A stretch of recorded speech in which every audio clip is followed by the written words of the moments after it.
नमस्कार स्टूडेंट्स आज की इस क्लास में हम लोग पढ़ने वाले हैं धातु कर्म के बारे में, है ना। जो पिछली क्लास हुई थी उसमें हमने देखा था कि ये जो है धातुएं जो हमको कहाँ कहाँ से प्राप्त होती है ना।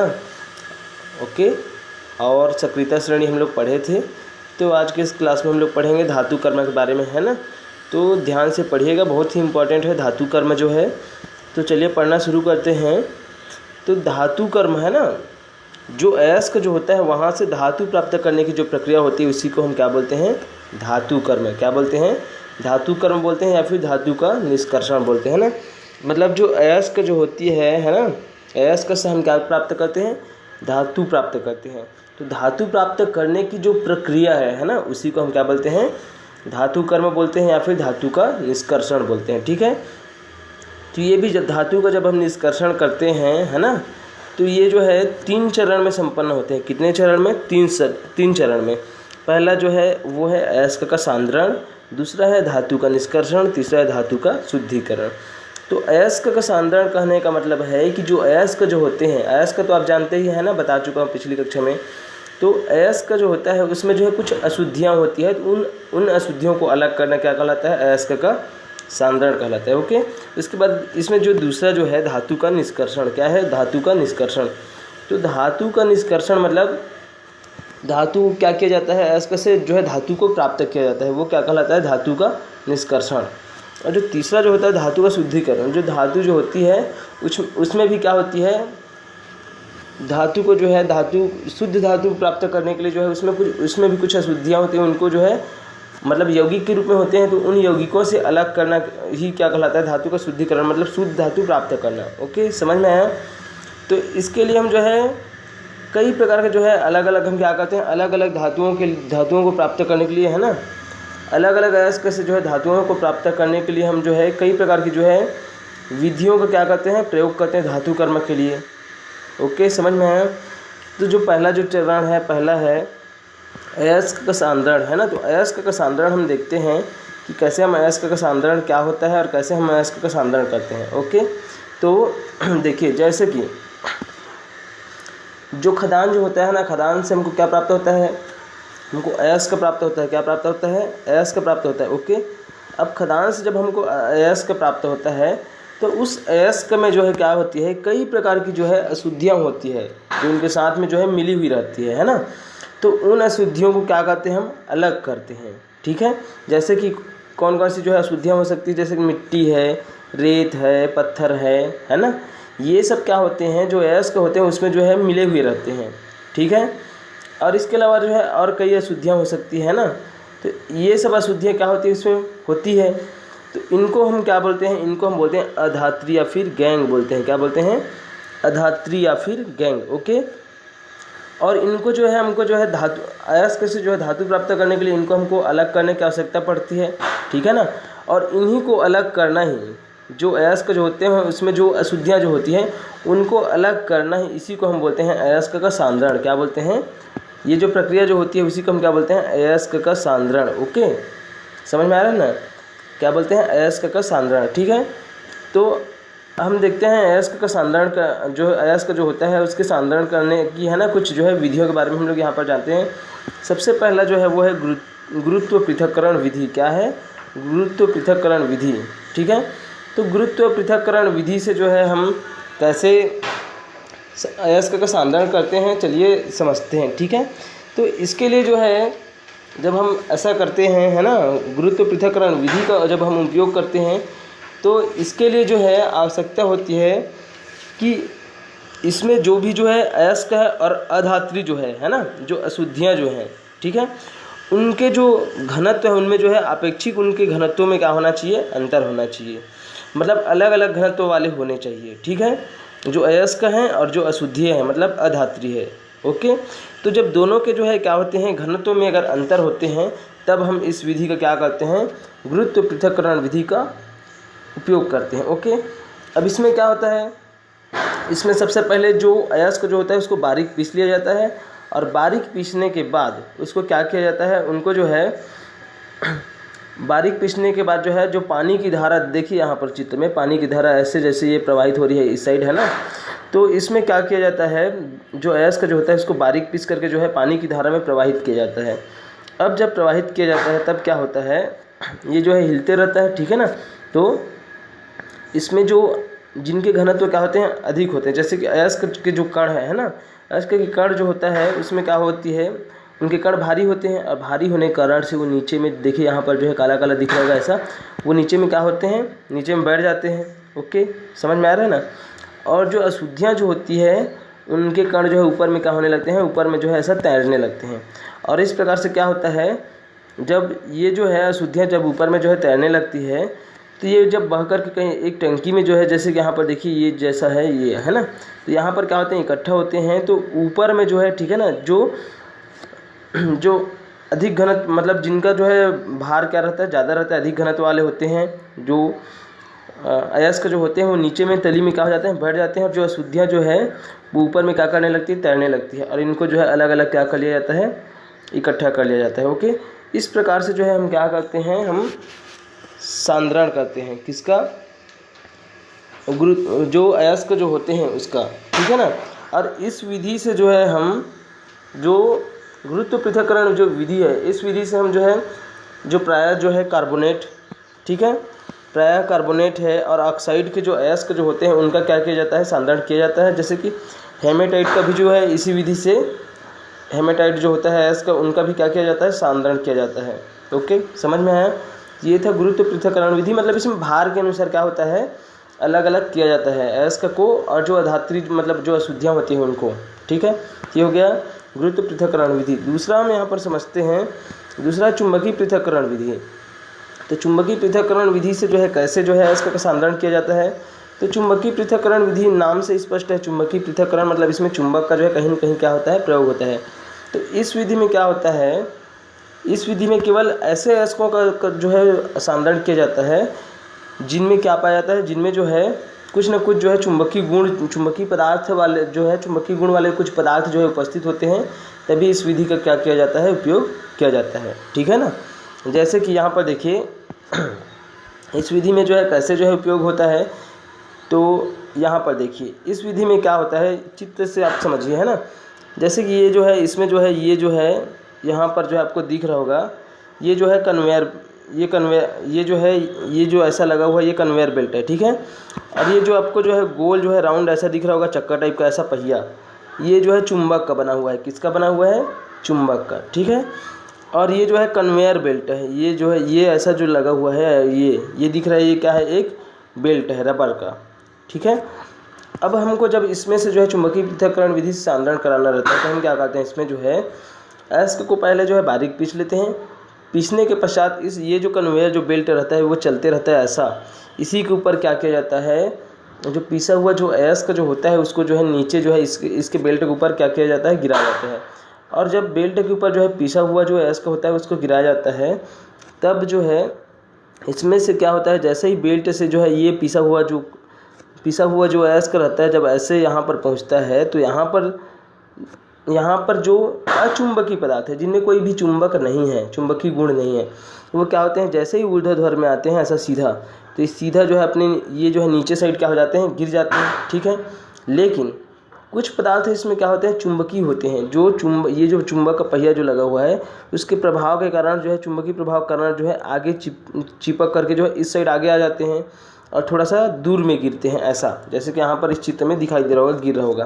तो इस प्रकार से हमको क्या होता है, दो अलग अलग, है ना, दो अलग अलग हमको यहाँ पर क्या होते हैं, अलग अलग। देखिए यहाँ पर जो है हमको जो है एक जो अचुंबकीय पदार्थ है उसके, और दूसरा जो है क्या है, जो चुंबकीय पदार्थ है उसके अलग अलग हमको ढेर प्राप्त होते हैं। ये जो है चुंबकीय पदार्थ का और ये चुंबकीय पदार्थ का, और इस प्रकार से जो है ये चुंबकीय पदार्थ वाला जो है ये जो है अलग हो जाता है, जो ढेर जो है, और जो अचुंबकीय पदार्थ है वो क्या हो जाता है, वो अलग हो जाता है। और इस प्रकार से हम चुंबकीय पृथक्करण विधि की सहायता से क्या करते हैं, हम अयस्क का सांद्रण करते हैं। तो अधिकतर जो है चुंबकीय पृथक्करण विधि का प्रयोग जो है, जो टीन का जो अयस्क रहता है ना, टीन का जो अयस्क रहता है उनमें जो अशुद्धियाँ रहती हैं उनको जो है पृथक्कृत करने के लिए इनका क्या किया जाता है, इस विधि का उपयोग किया जाता है। ओके, उसके बाद जो है हम आगे समझते हैं झाग उत्प्लावन विधि। तो झाग उत्प्लावन विधि क्या होता है समझिएगा, ठीक है ना। ये जो है तीसरी विधि है ना, अयस्क के सांद्रण की तीसरी विधि है झाग उत्प्लावन विधि। तो इस विधि में क्या होता है देखिए, यहाँ पर जो है जैसे कि ये है, इस विधि में ये जो है ये झाग उत्प्लावन विधि है, ठीक है ना। इसका ये चित्र आपको दिख रहा होगा, ये ऐसा। तो इस विधि में हम क्या करते हैं, जो अयस्क जो होता है वो जो अयस्क जो होता है उसको बारीक पीस करके हम क्या करते हैं, उसमें जो है बारीक पीस करके जो अयस्क जो होते हैं उसमें हम क्या करते हैं, तारपीन का तेल, ठीक है ना, तारपीन का तेल मिला देते हैं। इसमें कुछ दूसरा लिखा हुआ है, जैसे कि यहाँ पर देखिए पाइन का तेल लिखा है। क्या लिखा है, पाइन का तेल। ये पाइन का तेल वही है तारपीन का तेल, ठीक है ना। तारपीन का तेल और जो जल जो होता है उसको हम क्या कर देते हैं, जो अयस्क जो होता है, अयस्क में हम क्या कर देते हैं, तारपीन का तेल और जल मिलाकर उसको क्या करते हैं, हम उसको जो है अधिक दाब पर हम क्या करते हैं, उस पर जो है वायु जो है क्या करते हैं, प्रवाहित करते हैं। जैसे ही हम वायु प्रवाहित करते हैं तो यहाँ पर ऊपर में जो है ऐसा, ये जैसे कि आपको दिख रहा होगा, इसमें ऊपर में जो है झाग क्या होने लगता है, इकट्ठा होने लगता है। और वो झाग जो है बाहर में क्या होने लगता है, ऐसा जो है हम प्राप्त कर लेते हैं। तो इसमें क्या होता है, जो अयस्क जो होते हैं उनके कण जो होते हैं, उनके कण में जो है क्या होता है, इसमें जो है अयस्क के जो कण होते हैं वो जो है उसमें वो जो है क्या हो जाता है, वो जो है उसमें तेल जो है क्या हो जाते हैं, ऑयल जो है चिपक जाते हैं, ठीक है ना। वो जो है तैलीय प्रवृत्ति हो जाते हैं, मतलब उसमें जो है तेल जो है चिपचिपा हो जाते हैं। ओके, कौन सा, जो अयस्क रहता है उनके कण जो है। और इसके कारण से क्या होते हैं, वायु के बुलबुले आकर के इसी में जो है ये जो चिपचिपा जो रहता है इसमें ऑयली हो जाता है, उसमें आकर के जो है वायु के बुलबुले क्या हो जाते हैं, चिपक जाते हैं। और चिपक जाने के कारण से क्या होता है, ये जो अयस्क के जो छोटे छोटे जो कण रहते हैं वो जो है क्या होने लगते हैं, वायु के कारण से क्या होने लगते हैं, वायु के बुलबुले के कारण हल्के हो जाते हैं। और हल्के होने के कारण से क्या होता है, ये झाग के रूप में जो है ऊपर में क्या हो जाते हैं, इकट्ठा हो जाते हैं। और जो अशुद्धियाँ जो होती हैं उनके कण जो है भारी होने के कारण से, इनसे भारी होने के कारण से वो जो है क्या होते हैं, नीचे में जो है यहाँ पर जो है इकट्ठा हो जाते हैं, है ना। मतलब झाग में जो है केवल क्या होते हैं, जो अयस्क है उनके कण जो है क्या होते हैं। और जो झाग जो है उनको क्या कर लिया जाता है, अलग से निकाल लिया जाता है। और इस प्रकार से जो है हम जो है सांद्रण कर पाते हैं, ठीक है। तो इस विधि के द्वारा जो है हम अधिकतर जो है सल्फाइड अयस्क के जो है ना, सल्फाइड जो अयस्क होते हैं उनका ही क्या करते हैं, इस विधि के द्वारा हम जो है सांद्रण करते हैं। ओके, सल्फाइड अयस्क का समझ में आ रहा है ना। तो और जो अशुद्धियाँ जो होती है, जैसे मिट्टी है, कंकड़ पत्थर, ये सब जो है अशुद्धियाँ जो है तली में बैठ जाती हैं। ओके, समझ में आया, समझ गए होंगे आप जो है झाग उत्प्लावन विधि क्या होती है, ठीक है ना। उसके बाद जो है हम आगे जो है धातु का निष्कर्षण देखेंगे। ओके, क्या देखेंगे, धातु का निष्कर्षण। तो हम जो है एक तो देख लिए, हम क्या क्या देखें अभी तक, जो है हम अयस्क का सांद्रण देख रहे थे। अब उसके बाद जो है हम धातु का क्या देख रहे हैं, धातु का निष्कर्षण। ओके, तो चलिए हम जो है धातु का निष्कर्षण हम लोग यहाँ पर जो है पढ़ना शुरू करते हैं, क्या होता है धातु का निष्कर्षण, ठीक है। तो अभी तक जो है हम क्या कर रहे थे, अभी तक जो है हम अयस्क का सांद्रण कर रहे थे, मतलब जो अयस्क है उसको शुद्ध कर रहे थे, है ना, शुद्ध अयस्क प्राप्त कर रहे थे, उसमें जो अशुद्धियाँ थी उसको अलग कर रहे थे। अब हम धातु का निष्कर्षण कहने का मतलब है कि हम धातु कैसे प्राप्त करेंगे, ठीक है ना। अब धातु को हम अयस्क क्या करेंगे, प्राप्त करेंगे। तो धातु को जो है अयस्क से प्राप्त करने के लिए भी जो है यहाँ पर जो है दो, है ना, कुछ चीज़ें हैं, जैसे कि धातु का निष्कर्षण जो है धातु की जो है सक्रियता पर निर्भर करता है। किस पर निर्भर करता है, धातु की सक्रियता पर, कि कौन सा धातु जो है कितना ज़्यादा सक्रिय है और कौन सा कम सक्रिय है, ठीक है, और उसकी प्रकृति कैसी है। तो यदि क्या होता है, यदि जो है अधिक क्रियाशील धातु है, जैसे कि सोडियम है, पोटेशियम है, कैल्शियम है, यदि धातु जो है अधिक क्रियाशील है, जैसे सोडियम है, इसी कारण से इसको मिट्टी तेल में रखा जाता है, सोडियम पोटेशियम को, ठीक है ना, क्योंकि ये ऑक्सीजन से क्या कर लेता है, क्रिया करके बहुत जल्दी जो है अपना यौगिक बना लेता है, इस कारण से, ठीक है। तो यहाँ पर जो है हम देखते हैं कि यदि कोई धातु क्या है, सक्रिय है, मतलब बहुत ज़्यादा, मतलब अधिक क्रियाशील धातु है, तो ऐसे धातुओं को जो है प्राप्त करना जो है कठिन होता है ना। ऐसे मतलब ऐसे जो धातु होते हैं उनको उनके यौगिकों से प्राप्त करना कठिन होता है। तो इसके लिए हमको जो है विद्युत धारा प्रवाहित करने की आवश्यकता पड़ती है, समझ में आ रहा है ना।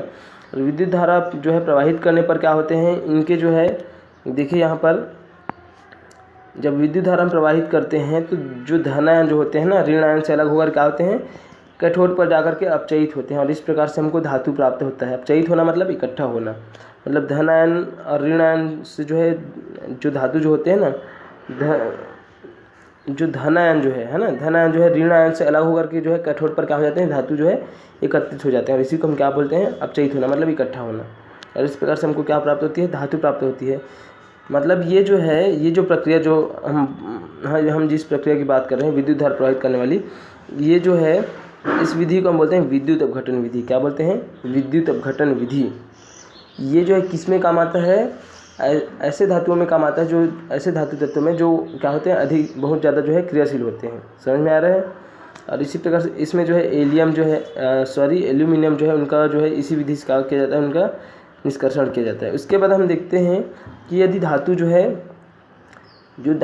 वो कम क्रियाशील हो या निम्न क्रियाशील हो, तो उनका जो है कैसे जो है उनका निष्कर्षण मतलब कैसे प्राप्त किया जाता है। तो जो कम क्रियाशील धातु है ना, उनको जो है उनके जो धातु जो है जो कम क्रियाशील है, जैसे कि है ना, तो उनको उनके ऑक्साइड, जैसे कि उनके ऑक्साइड है, सल्फाइड है, कार्बोनेट, तो इन सब के द्वारा जो है ना, कार्बोनेट अयस्कों से जो है रासायनिक अपचयन विधि द्वारा क्या किया जाता है, प्रयोग किया जाता है। ओके, रासायनिक रूप से उनको क्या किया जाता है, अपचयन कराया जाता है उनका। ओके, समझ में आ रहा है। जैसे कि यहाँ पर देखिए एकदम से जो कम सक्रिय धातु जैसे पारा है, तो पारा के जो ऑक्साइड या सल्फाइड है उनको केवल गर्म करके हम क्या कर सकते हैं, प्राप्त कर सकते हैं। ठीक है। अब उसके बाद हम आगे समझेंगे कि जो धातुओं के ऑक्साइड है, सल्फाइड है, कार्बोनेट से जो है मतलब ये जो है जो धातु हैं उनके जो है सल्फाइड है, ऑक्साइड है, कार्बोनेट है, तो उनसे जो है धातुओं का जो है अपचयन कैसे प्राप्त है ना, कैसे हम करेंगे, कैसे हम धातु प्राप्त करेंगे उनके जो एस का है उनसे, तो हम चलिए देखते हैं। तो इसके लिए हम जो है हमको जो है दो चरण में हमको क्या करना पड़ेगा। यहाँ पर भी जो है हमको जो है जो सल्फाइड है, मतलब धातु के सल्फाइड है, ऑक्साइड है, कार्बोनेट है, तो उनसे जो है हमको धातु प्राप्त करने के लिए जो है ये जो एस का है उनसे हमको धातु प्राप्त करने के लिए जो है 2 चरण में जो है अलग अलग 2 पदों में क्या करना पड़ता है, प्रक्रिया जो है अपनानी पड़ती है। तो सबसे पहला जो है क्या होता है कि जो धातुओं के सल्फाइड है और जो कार्बोनेट है उनको जो है सबसे पहले ऑक्साइड में परिवर्तित किया जाता है। किस में परिवर्तित किया जाता है, ऑक्साइड में। तो चलिए देखते हैं। जैसे कि देखिए यहाँ पर सबसे पहले यदि हम क्या करते हैं, जो जैसे कि सांद्रित सल्फाइड अयस्क है, ठीक है ना, तो जब सांद्रित जो सल्फाइड अयस्क जो होते हैं उनको यदि हम वायु या फिर ऑक्सीजन की उपस्थिति में क्या करते हैं, उसको जो है उनके गलनांक से कम तापक्रम पर क्या करते हैं, गर्म करते हैं, तब ये जो प्रक्रिया जो होती है इसको हम क्या बोलते हैं, भर्जन। क्या बोलते हैं, भर्जन। समझिएगा, है ना, ध्यान से समझा रहा हूँ, उसको बहुत अच्छे से समझिएगा। मतलब जो सांद्रित जब हम सांद्रण कर लेते हैं, सांद्रण पढ़ रहे थे, 3 विधि पढ़े हैं, जब हम जो अयस्क जो होते हैं उनको सांद्रित कर लेते हैं और उसको जब हम वायु या ऑक्सीजन की उपस्थिति में क्या करते हैं, उनके गलनांक से कम तापक्रम तक गर्म करते हैं और गर्म करते हैं, तो ये जो प्रक्रिया होती है इसको हम बोलते हैं भर्जन। क्या बोलते हैं, भर्जन। याद रखना क्या होता है, भर्जन। ओके। और जब हम भर्जन कराते हैं तो इस क्रिया में क्या होती है, जो अशुद्धि जो होती है वो वाष्पित हो जाती है, ठीक है ना, और धातु के जो यौगिक जो होते हैं उनका जो है सरलता से क्या हो जाता है, अपचयन हो जाता है और हमको क्या प्राप्त होता है, हमको जो है ऑक्साइड प्राप्त होता है। ठीक है। तो इस प्रकार से जो है मुख्यतः जो है भर्जन जो है मुख्यतः जो सल्फाइड जो अयस्क होते हैं ना उनके लिए क्या होते हैं, ये जो है कारगर होते हैं, इस विधि का उपयोग किया जाता है। ठीक है। देखिए यहाँ पर जिंक सल्फाइड है, ये ZnS लिखा ना, जिंक सल्फाइड जो है ऑक्सीजन से क्या करता है, क्रिया करता है और जिंक ऑक्साइड बनाता है और सल्फर डाइऑक्साइड गैस के रूप में क्या हो जाती है, निकल जाती है बाहर। तो जिंक ऑक्साइड बन गया मतलब ऑक्साइड बन गया। ठीक है। तो हम जो है जो धातु की सल्फाइड है, ऑक्साइड है, कार्बोनेट है, उनसे धातु प्राप्त करने के लिए सबसे पहले उनको जो है उनके ऑक्साइड में जो है क्या करते हैं, बदलते हैं। उसी प्रकार से देखिए यहाँ पर यदि सांद्रित अयस्क को जब हम क्या करते हैं, वायु की अनुपस्थिति में, है ना, उनके गलनांक से जो है कम तापक्रम पर क्या करते हैं, गर्म करते हैं, तो ये जो प्रक्रिया होती है उसको हम क्या बोलते हैं, निस्तापन। क्या बोलते हैं, निस्तापन। याद रखना निस्तापन क्या है कि जो सांद्रित जो अयस्क होते हैं उनको यदि हम क्या करते हैं, वायु की अनुपस्थिति में उनके गलनांक से कम ताप पर क्या करते हैं, गर्म करते हैं, तो ये प्रक्रिया जो कहलाती है वो है निस्तापन। ठीक है। और ठीक है। तो ये जो विधि जो है ये जो है कार्बोनेट अयस्क के लिए ये जो है प्रयोग की जाती है। देखिए यहाँ पर ये जिंक कार्बोनेट क्या हो रहा है, यहाँ पर जिंक कार्बोनेट, ये कार्बोनेट है ना। जिंक कार्बोनेट को जैसे हम क्या करते हैं गर्म करते हैं तो जिंक ऑक्साइड बनता है, कार्बन डाइऑक्साइड बन करके जो है बाहर निकल जाती है गैस के रूप में। तो यहाँ पर जिंक ऑक्साइड बना है ना। मतलब सबसे पहले हम क्या कर रहे हैं, सल्फाइड और जो कार्बोनेट जो अयस्क होते हैं उनको पहले ऑक्साइड में बदल रहे हैं। ओके, समझ में आया। उसके बाद जो ऑक्साइड जो बना है उनसे हम धातु को जो है कैसे हम जो है धातु प्राप्त करेंगे, है ना। जो सल्फाइड और ऑक्साइड और कार्बोनेट जो अयस्क है उनसे हम जो ऑक्साइड जो अयस्क है धातुओं की, उनसे हम कैसे जो है धातुओं को प्राप्त करेंगे। तो उसके लिए जो है हम जो है यहाँ पर जो है जो ऑक्साइड जो है धातुओं है ना उनका जो है हम क्या कराते हैं, अपचयन कराते हैं। तो चलिए हम देखते हैं। तो जब हम जो है उनको जो है जो कार्बोनेट जो अयस्क है ना उनको जब हम गर्म करते हैं तो जो कार्बोनेट जो अयस्क होते हैं उनको हम जैसे ही गर्म करते हैं तो यहाँ पर तो आप समझ लीजिए ये वाला जो प्रक्रिया जो है ये वाला समीकरण आप समझ गए होंगे, है ना। उसके बाद जब हमको जो है ऑक्साइड प्राप्त हो जाती है धातुओं के अयस्क के, तो हम उनसे कैसे जो है धातुओं को हम प्राप्त करेंगे। तो चलिए समझते हैं आगे। धातुओं के ऑक्साइड का धातुओं में अपचयन। तो अब हम जो धातु के जो ऑक्साइड है उनका हम अपचयन करा करके हम क्या करेंगे, धातु प्राप्त करेंगे। देखिए यहाँ पर समझिए आप, इसके लिए जो है अब यहाँ पर समझिए कि अयस्कों के ऑक्साइड में परिवर्तन के पश्चात धातुओं के ऑक्साइड का अपचयन किया जाता है ना। मतलब हम क्या करेंगे, उनका जो है धातु अलग से जो है प्राप्त करेंगे ऑक्साइड से। अब इसके लिए हम क्या करते हैं, इसके लिए हम जो है जो ऑक्साइड जो होता है उसमें जो है अपचायक या फिर गालक मिलाते हैं। क्यों मिलाते हैं, गालक क्या होता है, गालक जो है एक पदार्थ है ना। अगर कुछ पदार्थ क्या होते हैं, अगर कुछ ऐसी अशुद्धियाँ हैं किसमें, जो हम धातु के अयस्क जो है उसमें, तो उसमें जो कुछ अशुद्धियाँ जो है सरलता से क्या होते हैं, सरलता से जो है पिघलते नहीं हैं। तो उनको जो है हटाने के लिए हम क्या करते हैं, उसमें जो है कुछ जो है ऐसे पदार्थ मिलाते हैं जिनसे क्या हो सके, वो जो है सरलता से जो है पिघल सके, है ना। समझ में आ रहा है। तो उसमें हम क्या करते हैं, जो धातु के जो है क्या होते हैं, जो ऑक्साइड जो होते हैं उसमें हम जो है हम गालक मिलाते हैं। और गालक को मिलाने के पश्चात हम क्या करते हैं, इसको जो है यहाँ पर जो है कुछ प्रक्रिया अपनाते हैं, ठीक है ना। तो जो गालक मिलाने की जो प्रक्रिया है, गालक मिला करके हम जब गर्म करते हैं तो धातु जो है द्रव अवस्था में हमको क्या होती है, प्राप्त होती है। ओके, ये जो प्रक्रिया इसको हम बोलते हैं प्रगलन। क्या बोलते हैं, प्रगलन, ठीक है ना। अब जो है हम गालक से जो है सरलता से क्या करते हैं, अशुद्धियों को हटा लेते हैं गालक की सहायता से। और ये प्रक्रिया जो है कैसे संपन्न होती है, प्रगलन की प्रक्रिया, चलिए यहाँ पर समझते हैं। सबसे पहला होता है कार्बन अपचयन विधि। इस विधि में हम क्या करते हैं, जो भर्जित हमको अयस्क जो प्राप्त होता है, भर्जित या फिर भर्जन जो कराए रहते हैं, भर्जन या निस्तापन, तो जो अयस्क प्राप्त होता है उसको हम क्या करते हैं, कोक या कार्बन के साथ जो वात्या भट्ठी होती है, एक भट्ठी होती है ना, जिसमें हम डाल कर क्या होते हैं, ऐसा जो है एक भट्ठी होता है जिसके अंदर हम उसको क्या करते हैं, डालते हैं। और उसमें जो है उच्च ताप पर क्या करते हैं, वहाँ पर गर्म करते हैं। कम से कम जो है 700 से 1800 के बीच जो है सेंटीग्रेड तक हम क्या करते हैं, गर्म करते हैं। जिससे धातु क्या होता है, धातु का अपचयन होता है, ठीक है ना। और अपचयन होने के पश्चात क्या होता है, हमको जो पिघली हुई अवस्था में जो हमको धातु प्राप्त होती है। जैसे कि यहाँ पर देखिए जिंक ऑक्साइड है, ऑक्साइड के रूप में हम प्राप्त किए थे अयस्क को, और ये कार्बन से जैसे ही क्रिया करता है तो क्या होता है, जिंक जो है, जिंक का अपचयन हो जाता है और कार्बन डाइऑक्साइड गैस के रूप में बाहर निकल जाती है। इस प्रकार हमको जो है जिंक धातु यहाँ पर क्या होता है, प्राप्त होता है। ओके, समझ में आया। उसके बाद दूसरा है रासायनिक अपचयन विधि। इस विधि में हम क्या करते हैं, सक्रियता श्रेणी वाला आप पढ़े हैं, है ना, हम पीछे पढ़ चुके हैं। तो रासायनिक अपचयन विधि में हम क्या करते हैं, इस विधि में हम जो है जो अधिक सक्रिय हम पढ़े हैं कि अधिक सक्रिय धातु क्या करता है, अपने से कम सक्रिय धातु क्या कर देता है, विस्थापित कर देता है। समझ में आ रहा है ना। तो इस विधि में हम क्या करते हैं, जिस धातु को हमको क्या करना रहता है, हमको प्राप्त करना रहता है, तो उससे हम क्या करते हैं, अधिक सक्रिय धातु के साथ उनका क्या कर देते हैं, जिस धातु को हमको प्राप्त करना रहता है अयस्क से, ठीक है ना, तो उससे अधिक जो सक्रिय धातु जो रहता है उससे हम क्या कर देते हैं, उनके लवण के जो विलयन होते हैं उनसे क्या करा देते हैं, हम उससे जो है क्रिया करा देते हैं ना, विस्थापन विधि के द्वारा।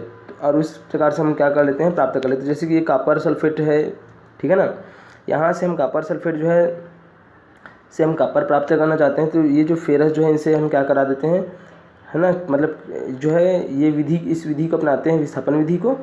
और ये जो फेरस जो है क्या कर देता है, कॉपर जो है, कॉपर से अधिक जो है फेरस आयरन जो है क्या है, अधिक सक्रिय है। तो ये जो है इसको क्या कर देता है, विस्थापित कर देता है और फेरस सल्फेट बन जाता है और कॉपर क्या हो जाता है, अपचयित हो जाता है। इस प्रकार से हमको क्या प्राप्त हो गया, कॉपर धातु प्राप्त हो गया।